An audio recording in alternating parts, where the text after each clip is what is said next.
sini yang dipakai oleh Allah, oleh Rasulullah. Tidak mengatakan man taraka tarikan atau man sabbala sabilan, tapi man salaka. Itu menunjukkan bahwa kalau salaka itulah berjalan di atas berjuta-juta rintangan. Sehingga dengan demikian untuk usul kepada Allah, baik seperti konsep daripada Junaid al-Baghdadi, itu tidak bisa kita hanya dengan duduk manis saja, tetapi kita harus melewati berjuta-juta rintangan, berjuta-juta akabah, baru kita usul sampai itu.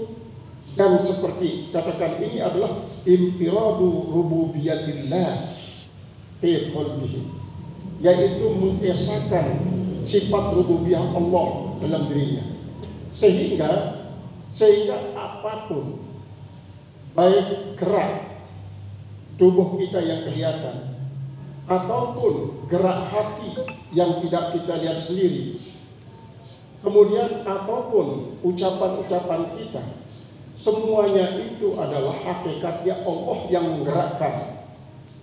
Allah yang menggerakkan. Ketika kita melihat ya, sifat basar Allah Ta'ala, sifat ma'aniyah Allah basar, hakikatnya yang membuat kita bisa melihat adalah Allah. Ketika kita sama mendengar, tapi yang sami'un adalah Allah. Ketika kita kalam misalnya, tetapi yang mutakallimun adalah Allah. Ketika kita iradah, yang muridun adalah Allah. Ketika kita coba berupaya untuk menunjukkan kudrah, tetapi yang qadirun adalah Allah. Dia adalah Allah. Nah, ini yang kita pelajari di dalam tasawuf ini. Jadi pelajaran tasawuf ini tidak bisa terlepas daripada pelajaran akidah. Karena akidah nanti yang akan mengarahkan kita terhadap kemurnian akidah, sehingga tidaklah ada sedikit pun penyekutuan Allah Ta'ala dalam diri kita, walaupun dengan diri kita sendiri. Misalnya begini, dalam Al-Quran, dalam surat Fussilat ayat 6. Kemudian ada juga di akhir surat Al-Kahfi yang memerintahkan kepada Nabi kita, Qul innama ana basyarum mitrukum yuha ilayya annahu la ilaha illa huwa fastaqimu ilaihi wastaghfiruh wa wailul lil musyrikin. Itu kata Allah di dalam surat Fussilat ayat 6. Sedangkan di dalam akhir surat Kahfi itu, Qul innama ana basyarum mithlukum yuha ilayya annama ilahukum ilahun wahid faman kana yarju liqa'a Allahi falyamal amalan shalihan wa la yusyrik bi ibadati rabbih ahada. Faman yarju liqa'a rabbih. Kenapa dia pakai Rabbi, tidak mengatakan liqa' Allah? Jadi kita gabung dua-duanya ayat ini. Tadi ada innama dan ada annama. Qul, katakanlah olehmu wahai kekasihku, innama ana basyarum mithlukum, hanya saja kami ini manusia seperti kalian. Kami ini manusia seperti kalian. Jadi tidak ada bedanya antara saya dan kalian. Kemudian annama ilahukum ilah wahid.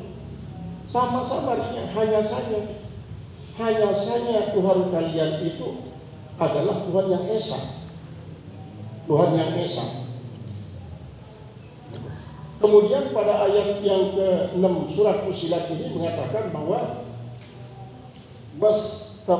fastaqimu ilaihi, maka istiqomahlah kepadanya. Wastaghfiruh, mintalah ampun kepadanya. Umar. Betul. Wailul lil musyrikin, maka celakalah orang-orang yang menyekutukan. Apa kabar?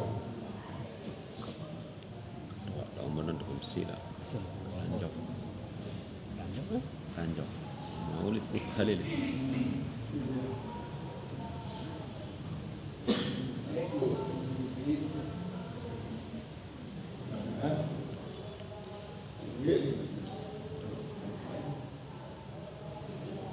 Kartu mudik.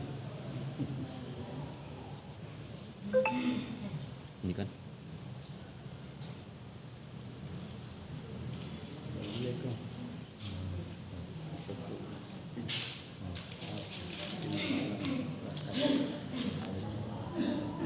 Jadi dua-duanya ayat itu katakan annama ilahukum ilahu wahid.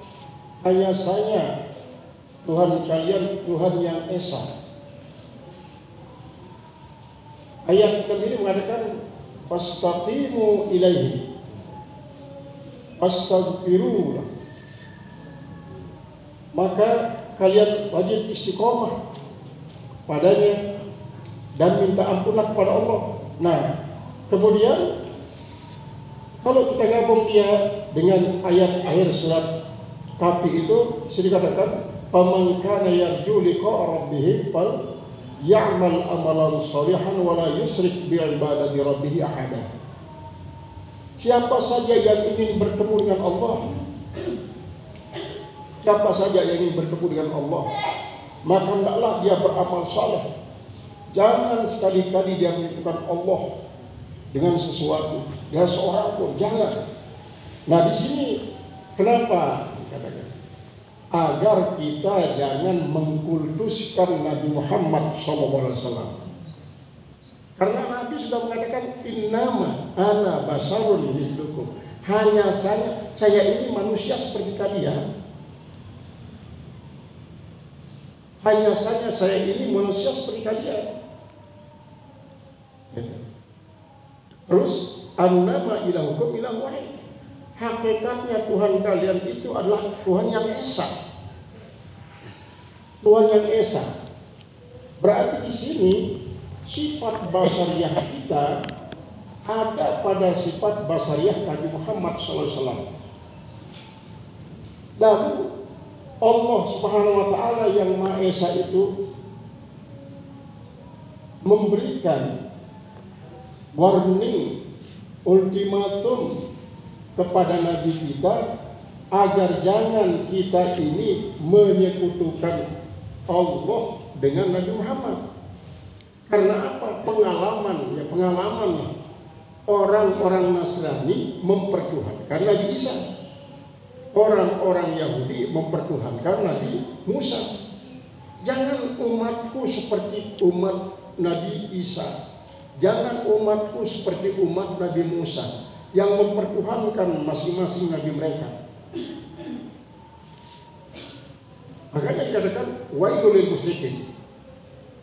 Celakalah orang-orang yang dikutukan. Artinya celakalah orang-orang yang menyekutukan Allah dengan aku. Kata Rasulullah disuruh oleh Allah.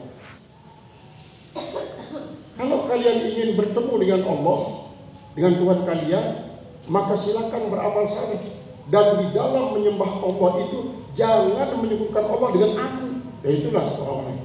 Jangan kalian menyebutkan Allah dengan aku. Nah, ini artinya Nabi kita Nabi besar Muhammad SAW adalah basarun. Muhammadun basharun wa laysa kal bashari bal huwa yaqutatun wan nasu kal hajari. Muhammad memang manusia. Arti manusia basar itu adalah makhluk yang kelihatan kulitnya. Memang dia basar. Wa laysa kal bashari, tapi tidak sama seperti kebanyakan manusia. Bal huwa yaqutatun, tapi dia bagikan yakut. Wan nasu kal hajari, sedangkan manusia selain bagikan batu. Ini adalah dari segi posisi kemuliaannya, sehingga apapun di alam semesta ini dipergunakan untuk menyamakan Rasulullah, tidak ada yang sama, tidak ada yang bisa menyamai beliau. Beliaulah satu-satunya makhluk yang termulia, Malaikat disuruh berselawat buat Rasulullah. Sementara Rasulullah tidak pernah disuruh berselawat untuk Jibril, Mikail, Israfil. Tidak juga tidak pernah disuruh berselawat kepada para malaikat. Tetapi tetap saja Nabi Muhammad itu basyar. Wa ma Muhammadun illa rasulun qad khalat min qablihi rusul. Jangan sampai kita menyebutkan Allah dengan Rasulullah. Jangan sampai kita mengkuduskan beliau sampai kepada maqam ilahi rabbi. Walaupun beliau adalah makhluk yang paling dicintai oleh Allah, tapi Muhammad tetap Muhammad, Allah tetap Allah. Allah tidak akan menjelma sebagai Muhammad, sebagaimana anggapan orang-orang Nasrani yang mengatakan Allah menjelma sebagai Nabi Isa, sebagai Yesus Kristus. Walaupun para sufi Nazari itu mengatakan bahwa hakikat wujud Allah itulah wujud Muhammad. Nah, kita tidak menganut hal semacam itu karena ada yang kita ikuti yang sangat luar biasa. Makanya Syekh Yasir yang datang kemarin itu menyampaikan apa, dia bilang, ikuti Ibnul Arabi, tetapi jangan baca kitab yang dinisbahkan kepada beliau. Artinya banyak kitab-kitab yang dikarang oleh sufi-sufi nyentrik itu mengatasnamakan Ibnul Arabi, ujung-ujungnya mengajarkan tentang wahdatul wujud, manunggaling kalau Gusti katanya, dengan mengatakan tadi seperti hakikat wujudku itu adalah wujud kamu. Nah, ini kata dari para sufi-sufi Nazari. Jadi kalau kita mengatakan la ilaha illa ana, bukan berarti kita mengikatkan kita ini Tuhan. Bukan kita mengikatkan kita ini Tuhan, tapi kita mengikuti Allah yang mengatakan la ilaha illa ana, la ilaha illa ana, la ilaha illa ana. Kita tidak mengatakan Pak Budi sembah saya, enggak. Nah, sejak demikian kita sebagai abid penyembah tetap saja penyembah, sedangkan Allah yang disembah tetap saja yang disembah. Jadi abid dan ma'bud tidak sama. Nah, kalau ahli marifat Nazari bahkan ini coba dibaca di dalam Miftahul Jannah yang dulu itu Al-Maghfurlah Abu Tuhan di Aminah itu saja yang diajarkan.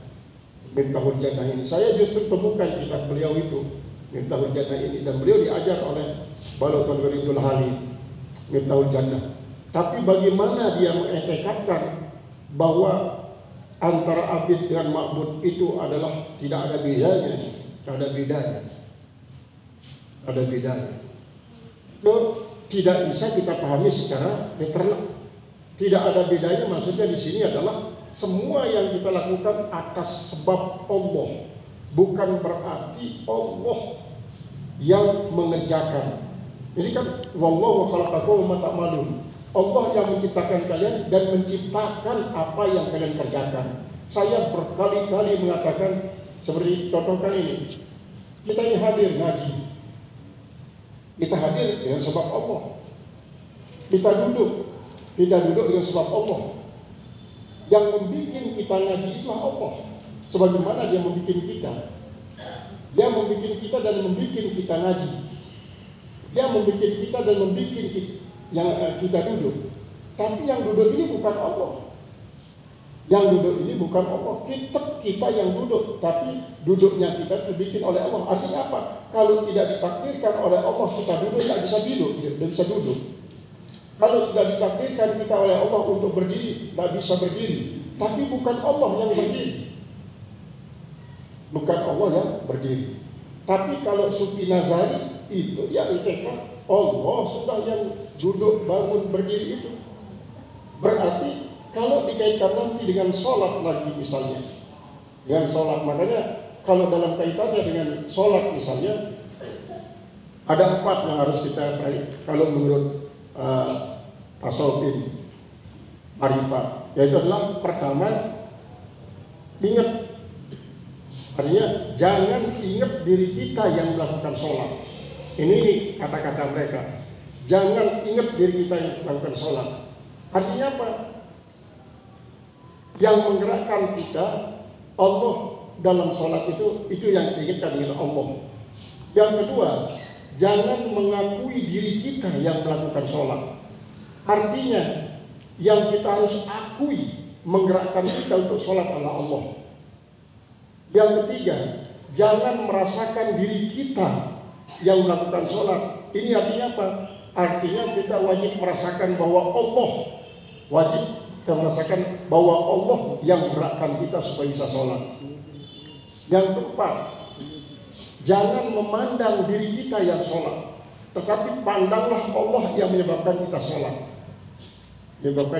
Makanya itu yang diajarkan kepada kita pada makalah sebelumnya itu.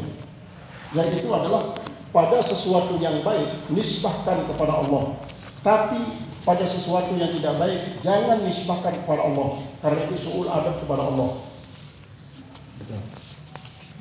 Bama asabakum min hasanatin famin Allah, bama asabakum min sayyi'atin famin anfusikum. Ini adalah mengajarkan kepada kita yang baik-baik sandarkan kepada Allah, yang tidak baik jangan sandarkan kepada Allah. Walaupun itu yang tidak baik itu juga adalah merupakan iradah Allah. Karena begini berbeda. Ada pertama iradah. Kemudian yang kedua ada qada. Itu ada qadar, ada qada. Qada itu adalah pembuktian daripada apa yang sudah direncanakan oleh Allah. Jadi qadar itulah merupakan rencana. Qada itulah pembuktian. Nah, baik qadar itu sesuatu yang baik maupun sesuatu yang jelek itu dari Allah. Apabila dia merupakan suatu ketaatan, kadar Allah itu terbukti dalam bentuk ketaatan, maka wajib kita reda terhadap kadarnya, kita wajib reda kepada perbuatan baik itu. Tapi kalau kadar itu terwujud dalam bentuk maksiat, jangan pernah reda kepada maksiat ini, tapi wajib kita reda kepada kadar yang menentukan terjadi itu maksiat. Sehingga tidak terkesan Allah yang berbuat maksiat supaya jangan terjadi semacam itu. Tetap yang melakukan maksiat itu adalah si makhluk yang asli, tapi itu atas dasar kadar dari Allah. Sehingga dengan demikian, di saat kita menyaksikan sebuah kebaikan, maka bayangkanlah di situ ada Allah yang menggerakkan orang ini menjadi orang baik. Ketika kita menyaksikan orang itu berbuat jahat, maka yang membuat mereka itu berbuat jahat adalah kadar Allah, tapi bukan dilakukan oleh Allah Subhanahu wa taala. Supaya perbedaan antara al-hasanat dengan as-sayyi'at. Jadi kalau as-sanat itu kita nisbahkan kepada Allah, sedangkan sayyi'at kita tidak boleh nisbahkan kepada Allah Subhanahu wa taala. Nah, jadi infiradullah fil qalbi, mengesahkan Allah di dalam hati ini merupakan aksal maqasid min as-sufiyin wa min al-arifin. Jadi pengesahan Allah dalam hati kita inilah yang terus diburu, karena dia merupakan suatu yang paling tinggi untuk diraih oleh para sufi. Nah, untuk bisa hal itu kita memang banyak yang kita lakoni, yaitu dengan banyak-banyak berzikir, banyak-banyak beribadah, baik ibadah mahdoh, ibadah ammah, kemudian zikir, baik zikir lisan, zikir hati, zikir roh, zikir sir, zikir sirul asrar, dan zikir panah. Makanya seperti tadi ya, kalau la ilaha illallah, kemudian la ilaha illallah. Jadi zikir la ilaha illallah ini sebagian daripada sufi mengatakan adalah zikir dan namakan zikir jahar. Kemudian la ilaha illallah sudah masuk dalam kategori zikir sir. Tetapi jahar dan sir yang semacam ini dia masih terkategori sifatnya jasmani. Sedangkan kalau sudah sirul asrar, la ilaha illa anta, itu sirul asrar. Kemudian yang kedua adalah la ilaha illa ana, itu namanya zikir panah asrar, binasa sir. Nah ini sifatnya rohani, Maka tahapan-tahapan ini yang kita jalani. Makanya dikatakan salik dalam suluknya itu banyak menghadapi rintangan. Kadang-kadang rintangan yang paling kadang-kadang membuat orang tidak paham, umpama perkataan-perkataan daripada sesama manusia yang tidak masuk dalam lingkaran itu dan tidak termasuk dalam lingkaran itu, sehingga kita anggap dia begini, begitu. Nah, justru ajaran daripada apa yang diajarkan oleh beliau Ibnu Athaillah mengatakan idfin nafsaka tahta ardil khumul. Ini sudah kita bahas dulu. Tanam dirimu di bawah tanah berlumpur. Kalau di dalam pembahasan yang terdahulu itu maksudnya adalah jangan pernah mau terkenal. Kan ini orang sekarang mau terkenal lewat itu dan ini, dia mau terkenal. Biar tidak ada orang yang tahu kita. Kita sendiri yang diketahui oleh Allah. Karena Allah nanti kadang-kadang memperlihatkan diri kita ini bagi orang yang selalu dibenci oleh siapapun. Tidak ada yang mencintai kita, tidak ada orang yang memuji kita. Karena Allah tidak menyukai bahwa ada orang selain Dia mencintai kita. Seolah-olah Allah mengatakan, saya tidak suka kalau ada orang yang lain mencintai kamu. Allah itu sangat cemburu. Sangat cemburu kata Rasulullah SAW. Allah sangat cemburu. Makanya Dia tidak suka ada orang yang lain mencintai kekasihnya. Kalaupun ada yang mencintainya, bertujuan untuk mendapatkan cinta Allah dengan cara mengikuti seperti halnya Nabi kita Nabi besar Muhammad SAW misalnya. Mencintai beliau adalah merupakan syarat daripada kesempurnaan iman. Tapi mencintai beliau ini dalam arti sini bukan berarti kita nyerobot cintanya Allah kepada beliau. Bukan berarti, tapi adalah kita nebeng untuk bisa mendapatkan cinta Allah lewat mencintai beliau.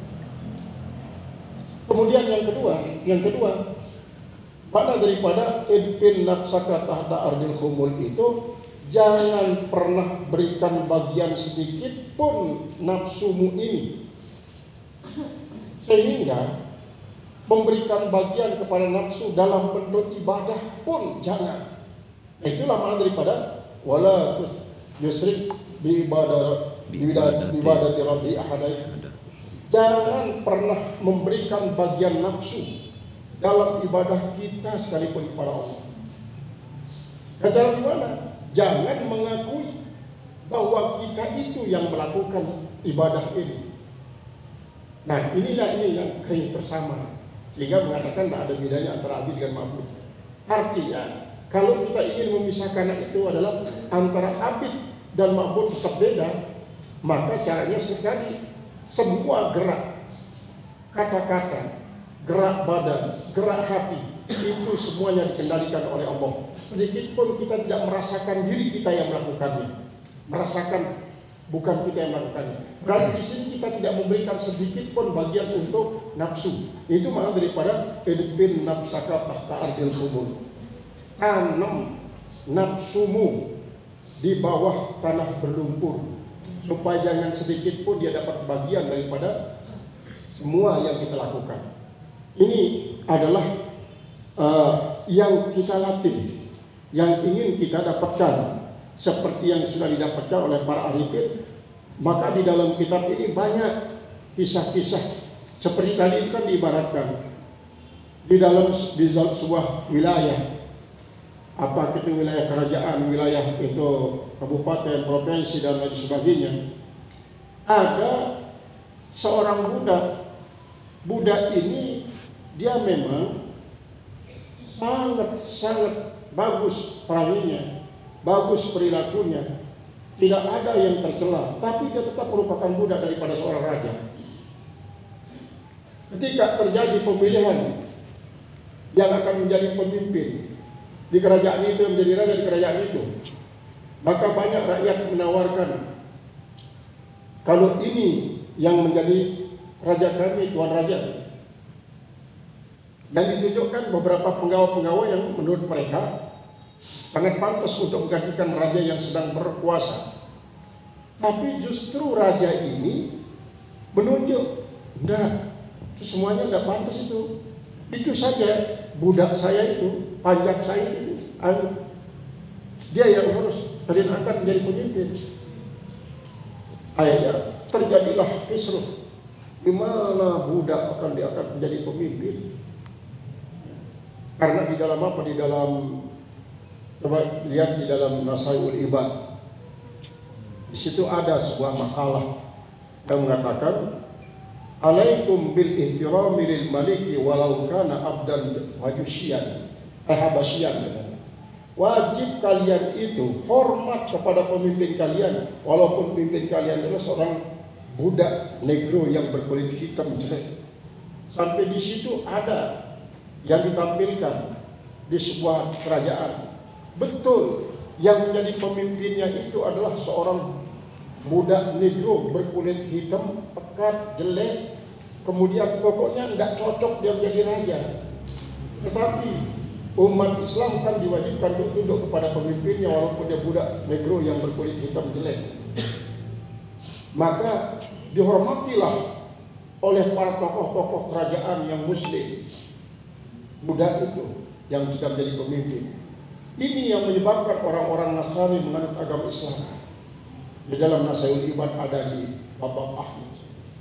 Itu ada.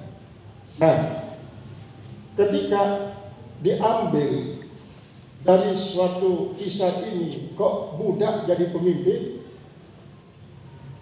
Budak jadi pemimpin kan tidak pantas statusnya. Budak kok begitu lompatannya begitu tinggi harus jadi pemimpin. Seharusnya kan dimerdekakan dulu. Kalau dia pinter, coba diadakan seleksi. Bandingkan dengan hasil-hasil seleksi daripada para calon-calon yang lain.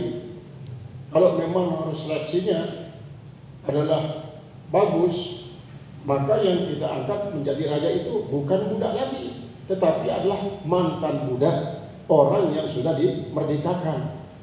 Orang yang sudah dimerdekakan. Dia tidak berstatus sebagai budak di saat dia dipilih menjadi raja. Tetapi di sini adalah merupakan suatu tamsil sesungguhnya bahwa ketika seorang budak itu tiba-tiba banyak orang memilihnya sampai menjadi seorang raja yang dipertuan agungkan, itu memberikan pelajaran kepada kita bahwa jangan menilai seorang hamba Allah itu dari segi penampilan, dari segi casingnya, dari segi nasabnya, dari segi itu dan ininya, yang menyebabkan orang memandang dia sebagai orang jelek. Jangan. Karena apa? Inna Allah la yanzuru ila suwarikum wala ila ajsamikum walakin Allah yanzuru ila qulubikum. Allah tidak memandang sebatas rupa kalian, tidak memandang sebatas tubuh kalian, tapi Allah memandang sampai dalam hati kalian. Artinya penampilan yang merupakan pandangan zahir kadang-kadang tidak mewakili apa yang ada di dalam batin. Walaupun memang kita sudah diajarkan nahnu nahkumu bizawahir wallahu yatawalla sarair. Kita ini memandang berdasarkan zahir, sedangkan Allah yang menguasai yang sir-sirnya, yang rahasia-rahasia, Allah yang menguasainya. Ini artinya apa? Bahwa ketika kita itu melihat seseorang, ya lebih baik husnuzon, berbaik sangka. Sejelek apapun orangnya, pasti ada sisi-sisi kebaikannya yang sesungguhnya lebih unggul, lebih prestatif dibanding dengan zahirnya. Coba bayangkan, ada seorang laki-laki tak punya tangan kiri kanan, dia pakai tangan palsu. Kita tak bisa membayangkan apa yang dia pergunakan untuk memakai tangan palsu itu. Apakah dengan kakinya, sementara mungkin kakinya tidak bisa sampai kepada pundaknya yang kiri dan kanan. Dia pergunakan mulutnya. Mulutnya yang dipergunakan untuk memasukkan tangan palsu ini. yang kanan ke pundak yang kanan, yang kiri ke pundak yang kiri. Dalam arti di balik kekurangan itu ada keunggulan-keunggulan, ada kesempurnaan-kesempurnaan yang tidak bisa kita bayangkan secara manusia. Tidak bisa kita bayangkan. Memang kalau kita bayangkan, mana mungkin orang tak punya kaki kiri kanan bisa mengalahkan orang yang punya kaki sempurna dalam turnamen mendaki gunung. Dalam pendakian gunung, memanjat tebing misalnya, memanjat tebing. Kok bisa yang tak punya kaki kiri kanan ini, dia hanya punya tangan, mengalahkan orang yang normal? Itu secara kasat mata tidak akan mungkin terjadi. Tetapi tetap bagi orang yang beriman meyakini bahwa di balik kekurangan itu ada kesempurnaan yang tidak bisa dibayangkan oleh mata kita. Nah, begitu juga dalam suluk kita ini seringkali kita diuji oleh Allah Subhanahu wa taala dengan apa? Dengan pikiran semacam itu. Ketika kita melihat orang kekurangan, lalu kita menganggap diri kita lebih sempurna daripada dia. Mendingan kalau kita bersyukur misalnya, syukur kita ini masih punya kaki sementara dia tidak punya kaki, itu lain. Tetapi kalau kita mengatakan, oh bagaimana saya bisa dikalahkan sementara dia punya kaki, saya punya kaki sempurna. Tak mungkin saya dikalahkan dengan orang yang tidak punya kaki. Kita punya tangan sempurna kiri dan kanan. Lalu jangan kita menyatakan, bagaimana mungkin saya kalah dengan orang yang tidak punya tangan kiri dan kanan. Nah, ini perasaan semacam ini termasuk dia hijab.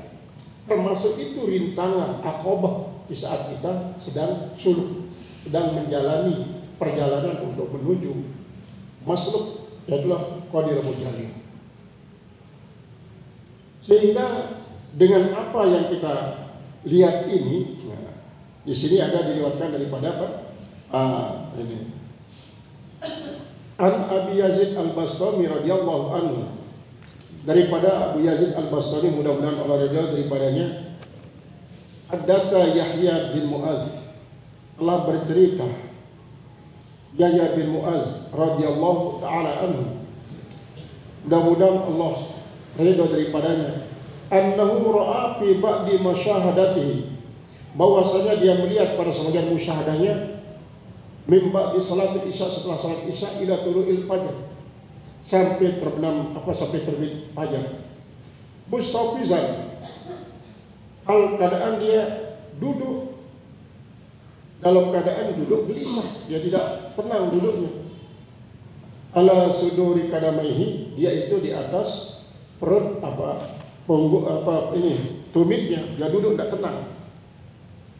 Rabi'an akhmasaihima, hal keadaan dia mengangkat ujung-ujung telinganya, ma'a akhibaihi, bersama kedua tumitnya, anil ardi, dari bumi. Qariban bizakmihi, lalu dia memukul, berarti bertelekah, dia menekan dengan dagunya sendiri, ala sadrihi, atas dadanya, dia begini, dadanya, dagunya sampai di dadanya. Syafisan bi'ainaihi, hal keadaan dia terbelalak dengan dua matanya, dia itu berkelap-kelip memandang, la yatatarrafu, yang tidak ke kiri dan ke kanan pandangannya. Qala summa sajada inda sahri, kemudian dia bersujud ketika air malam pada waktu sahur itu.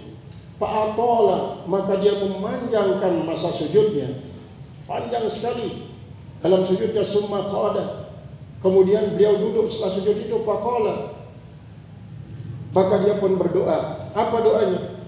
Allahumma, wahai Tuhanku, inna qauman talabuka, sesungguhnya orang banyak mencari-cari Engkau,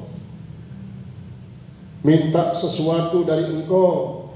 Fa'taitahumul masya, maka Engkau berikan mereka bisa berjalan alal air, alal ma, atas air. Dia minta bisa berjalan di atas air. Kemudian wal masya fil hawa, minta bisa berjalan di angkasa. Paradu bidzalika, maka mereka reda dengan apa yang kau berikan itu. Reda, dia suka terhadap apa yang kau berikan, bisa jalan di atas air, bisa jalan di atas udara, di atas angkasa. Wa inni a'udzubika min dzalika. Saya ya Allah, kata dia pada beliau Muaz, saya minta perlindungan dengan engkau daripada itu. Jangan ya Allah, jangan kau berikan saya kemampuan bisa berjalan di atas air. Jangan kau berikan saya kemampuan bisa berjalan di atas angkasa. Wa inna qauman talabuka, maka sesungguhnya satu kaum minta kepada engkau fa'taitahum, maka engkau berikan mereka itu, kau berikan kepada mereka itu alal ardi, di muka bumi. Aradu bidzalika, maka mereka itu ada reda dengan hubungan itu. Di sini maksudnya adalah dia bisa melipat bumi. Betul. Aradu bidzalika, mereka reda, artinya sangat bangga dia. Wa inni a'udzubika min dzalika, saya sendiri ya Allah, saya berlindung dari hal itu. Karena apa? Saya justru minta hanya ridho kepada engkau, bukan ridho kepada itu kemampuan yang kuberikan itu. Wa inna qauman talabuka fa'taitahu kunuzal ardi, maka satu kaum minta kepada engkau, kau berikan dia gudang-gudang daripada bumi ini. Al-qalabta lahumul a'yana, maka telah engkau balikkan bagi mereka akan benda-benda. Artinya apa yang dia lihat, apa yang dia inginkan untuk menjadi sesuatu langsung bisa jadi. Paradu bidzalika, maka mereka juga suka dengan demikian itu ya Allah, tidak merasa jadikan itu jadi musibah. Wa inni a'udzubika min dzalika, saya sendiri minta perlindungan ya Allah dengan demikian itu dari engkau. Saya minta perlindungan. Wa inna qauman talabuka, maka satu kaum meminta kepada engkau fa'taitahum abdaka hadiran, maka engkau berikan mereka hamba engkau itu Khidir. Mereka ingin bertemu dengan Nabi Khidir, lalu minta segala sesuatu kepada Nabi Khidir, diberikan oleh Nabi Khidir kepada sesuatu, lalu mereka itu mengatakan Khidir yang mempunyai kemampuan, bukan engkau. Para bidzalika, mereka reda dengan demikian itu. Wa inni a'udzubika min dzalika, dan sesungguhnya saya ini ya Allah minta perlindungan daripada dengan engkau daripada demikian itu. Nah, jangan berikan seperti itu ya Allah, tidak usah. Hatta adda, sehingga dia menganggap nifan wa isrina, dia menghitung sekitar 25 tahun lah, maqaman min karamatil auliya, yaitu makom-makom daripada, artinya di sebanyak, maksudnya sini sebanyak 25 yang disajikan kemuliaan daripada para wali. Yaitu ini yang begini ya Allah, ada yang bisa membuat daun kayu kering menjadi emas ya Allah, ada yang bisa melebur batu hanya dengan tatapan sendiri ya Allah. Summal tafata ilayya, kemudian beliau itu menengok kepada saya, paraani, maka dia pun melihat. Faqala Yahya, maka berkata Yahya, qultu na'am ya Sayyidi, benar hai Tuanku, benar. Artinya ini yang diceritakan oleh Yahya bin Mu'az, seorang saleh yang seperti itu. Lalu orang saleh mengatakan, gimana Yahya, dia apa yang saya katakan tadi itu? Benar ya Sayyidi. Lalu Mu'az bin Yahya berkata, muzmata antahuna, sejak kapan kau berada di sini? Qultu munzuhinin, yaitu sejak beberapa waktu lah. Fasa kata, maka dia pun diam. Fakultu ya Sayyidi, maka saya katakan, hai Tuanku, hadithni bisyai'in, coba sekarang kau itu ceritakan saya sesuatu. Faqala uhadithuka bisyai'in yuslihu laka, maka saya akan ceritakan kepada engkau sesuatu yang bisa. Apa katanya? Yang pantas ya, yang pantas bagi engkau. Saya akan ceritakan kepada engkau yasluhu laka, bisyai'in yasluhu laka, yaitu sesuatu yang pantas bagi engkau. ada kalani pil fulki al asfali padau warani pil malakuti suplan, telah memasukkan aku di dek. Tidak ada yang baik, tidak ada yang ajaib, tidak ada yang aneh, tidak ada. As'aluka iyahu, maka saya tanyakan kepada engkau akan dia. Faqala anta abdi, maka saya minta kepada dia. Maka dia mengatakan, saya itu engkau itulah hamba saya haqqan, kau adalah hamba saya yang benar-benar. Tak buduni li ajli, kau menyembah aku semata-mata karena saya sidqan, dengan benar-benar. La'ab alam nabika, saya akan melakukan dengan engkau. Wala'ab alam nabika, dan saya akan melakukan dengan engkau. Wa dzakara asya'a, dan ia menyebut akan sesuatu. Ini artinya semua keajaiban-keajaiban yang menurut kita sebagai suatu keramatan yang dimiliki oleh orang-orang yang sudah menjalani suluk yang begitu tinggi, itu kalau ia tidak cermat untuk menyikapinya, maka bisa-bisa saja keramat itu menyebabkan dia terhijab dari Allah Ta'ala. Karena apa? Dia ujub jadinya. Ujub, dan ini yang sangat licin. Ya Allah, memang naluri setan yang ada dalam diri kita itu, kita senang dipuji. Kita senang dipuji. Kalau kita memuji Rasulullah misalnya, tapi Rasulullah tidak merasa bangga dengan pujian itu, kita yang memuji ini akan dapat imbalan. Tetapi kalau kita dipuji, kita sangat bangga. Kalau sedikit saja kita dihinakan oleh orang, kita marah berminggu-minggu. Ini adalah sifat takabur yang harus kita usir, sifat ujub yang harus kita usir. Kadang-kadang bisa terjadi ketika orang lain yang belum kita kenal dan dia belum kenal kita, dia tidak memperhatikan kita, dia tidak menghargai kita sebagaimana orang-orang yang sudah mengenal kita menghargai kita. Kita benci kepada orang tersebut. Ini juga sifat ujub. Ini juga sifat yang sangat-sangat licin. Misalnya ada orang yang tidak pernah melihat kita, dia tidak sopan, seperti halnya sopannya orang-orang yang mengetahui kita. Kita marah kepada orang itu dalam hati kita. Ini juga merupakan hijab.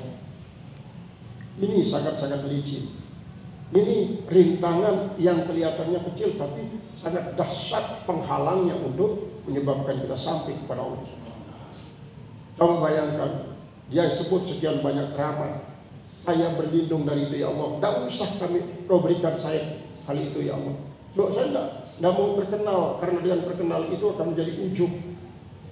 Menjadi ujub.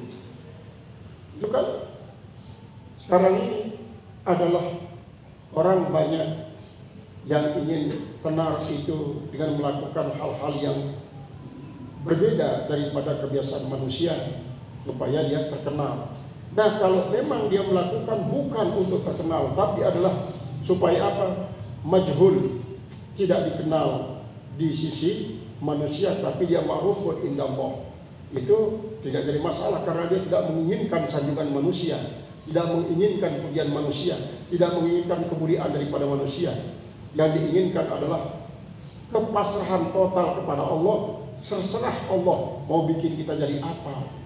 Karena kita itulah maksud membuktikan sifat ubudiyah kita sebagai bukti bahwa kita mengetekadkan sifat rububiyahnya Allah.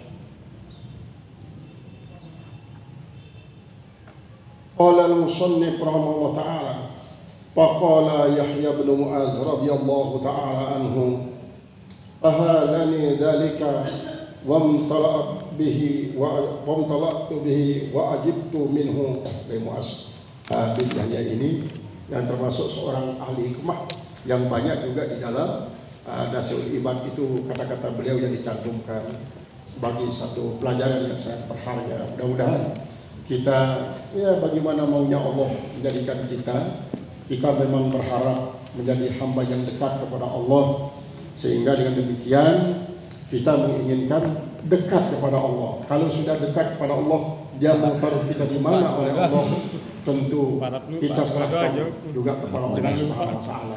Mari kita tutup dan sama-sama menghadiahkan kepala Al-Fatihah. Sekali lagi buat ya semua al-mas'ulin di Pondok Pesantren Al ini, para pejuang-pejuang, para mujahidin muhajidin Pondok Pesantren Al ini yang sudah meninggal, semoga jadikan kubur-kubur beliau menjadi taman surga. Yang masih hidup supaya diberikan kekuatan untuk menepis segala macam sifat-sifat mazmumah di dalam hati, sehingga yang ada hanyalah Allah. Bi barakatil Fatihah.